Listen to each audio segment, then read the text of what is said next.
What's going on, guys? Welcome back to the channel. My name is Mike. And again, Money, Marriage, and Media. So we're going to be talking about more about money today, but this is a little bit different. A couple videos I told you, I used to work in financial services. All they did deals with financial coach. But here's why I say that you got to be careful what your sources are, okay? Because that's very important, especially when it comes to finance. Right now, Kim Kardashian is in the news for she's having to pay a fine to the SEC for over $1 million because of what she posted on social media. Right now, this is ridiculous because you got the world. I get what she's doing. There's nothing wrong with it if in any other field where she's going to leverage her platform. I mean, she has literally millions of followers, and if you want to sell some products, you leverage your platform. That's normal stuff. The problem comes in is that, again, what most people don't realize is about financial services. When you're in that industry, things are different. The rules are different. They not only do you have to be careful about what you say, but also how many people you say it to. Yeah, this is crazy, right? So we'll go ahead and go look at this a little bit. I mean, because she's ordered to pay 1.2 million. Believe it or not, she got off easy. I know that's still it's over $1 million, right? But I promise you, she's getting off easy in that because the SEC does not play about this stuff. They take it very seriously. For those of you that don't know, you are required, in order to give financial advice, you are required to be licensed in the state that you're in. And they take that very seriously to the point where, again, if you're giving advice, you have to there are certain parameters that you have to meet. And if you don't, this is blatantly what happens. You end up going into negotiations trying to figure out how you can save yourself. So let's take a look at this real quick because we want to see what actually happened. Because I'm not going to play the video because I don't think it's necessary for this. This stuff isn't that deep, but we just need to take a look at, because see, she made CNBC News here, and they're right now the article is telling you why you should be wary of investing advice from celebrities, right? So let's go ahead and read this. The reality superstar agreed to pay 1.26 million to settle charges with Securities and Exchange Commission for failing to disclose that she got paid to publish a post. So all she did was post something, right? And then the SEC is on you for that. Yeah, I mean, don't get me wrong. She probably made some money to promote. They probably paid her a good chunk of change to promote on her platform because she's got I think it's like, I checked it out, I think on Instagram, she got like 300 million followers. So I imagine that she made some money off of that.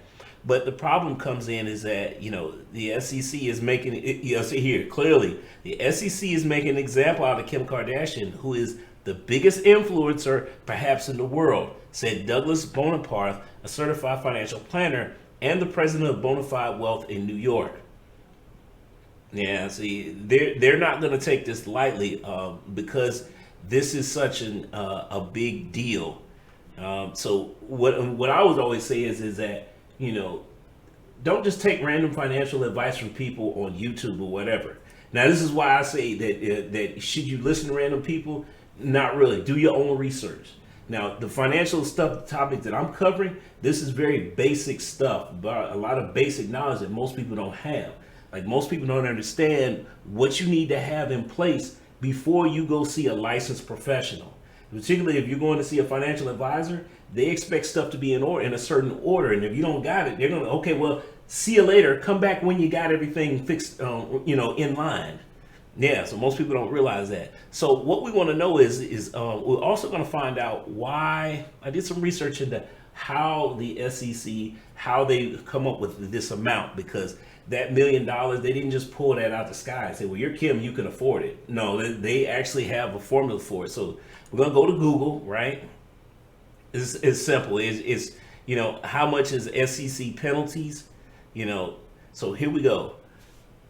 2% of the amount for each transaction, right? There's another part to it too, but let's focus on that because this keeps it simple, right? Without having to go too technical into this stuff because it gets kind of if you're in the industry, you'll understand it. If not, then it's going to sound like gobbledygook. But basically, think about it like this: if let's say she's got 300 million followers, right, and they're all going to invest $100.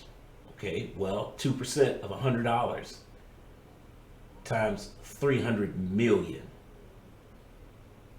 2% of $100, $2 times 300 million.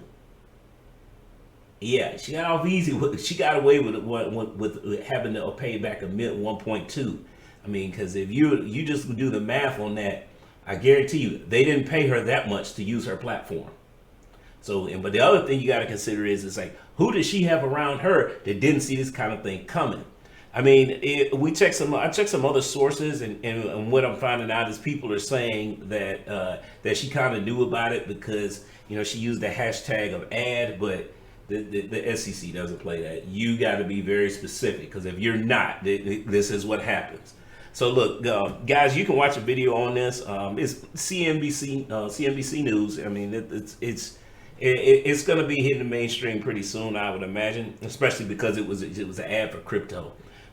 But yeah, the SEC doesn't play about that. That's why you need to vet the people who you're following.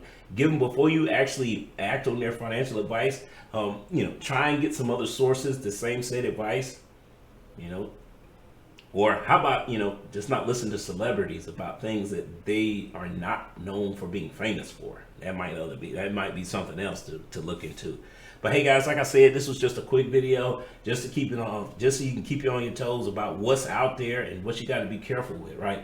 Finances is important. So yeah, we're gonna move the conversation forward, and I'm gonna stay ghost to the next time.